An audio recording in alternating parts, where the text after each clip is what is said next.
ആരും കാണാതെയും കേൾക്കാതെയും ഇതൊന്നും പറയാൻ ഇനി ഒരു അവസരം കിട്ടിയെന്ന് വരത്തില്ല. അതുകൊണ്ടാ.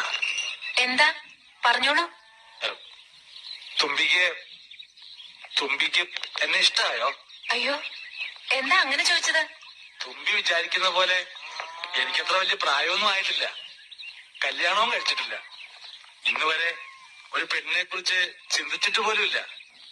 ആദ്യമായിട്ടാ മനസ്സിൽ പെണ്ണ് എന്നൊരു പൂതി തോന്നിയത് ഇന്നലെ കാർത്തുമ്പിയെ കണ്ടപ്പം മുതല്. തുമ്പിയുടെ മനസ്സൊന്നും അറിയണല്ലോ. എന്നെ ഇഷ്ടല്ലേ? എന്താ ഒന്നും മിണ്ടാത്തെ? നാണം തോന്നുന്നുണ്ടാവില്ലേ? ഇഷ്ടമല്ലെങ്കിൽ അല്ലാന്ന് പറഞ്ഞോളൂ. എനിക്ക് ഇതൊന്നും മുമ്പ് ശീലമില്ലാത്തോണ്ടാ ഇങ്ങനെ നേരെ ചോദിക്കുന്നേ. അയ്യോ, ഞാൻ എന്താ പറയാ? ഇഷ്ടമാണെങ്കിൽ ആണെന്ന് പറയണ്ട. മൗനം സമ്മതമായിട്ട് ഞാൻ എടുത്തോളാം. എടുത്തോട്ടെ?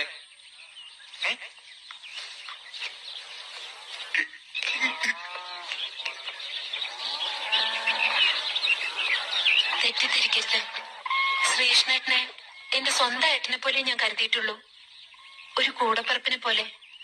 പിന്നെ ഇന്നലെ വണ്ടിന്ന് ഇറക്കി വിടുന്നുള്ള ഭയം കൊണ്ടാ ഞാൻ ഒന്നും മിണ്ടാതിരുന്നത്. എന്റെ കയ്യിൽ എന്തെങ്കിലും തെറ്റുപറ്റിയിട്ടുണ്ടെങ്കിൽ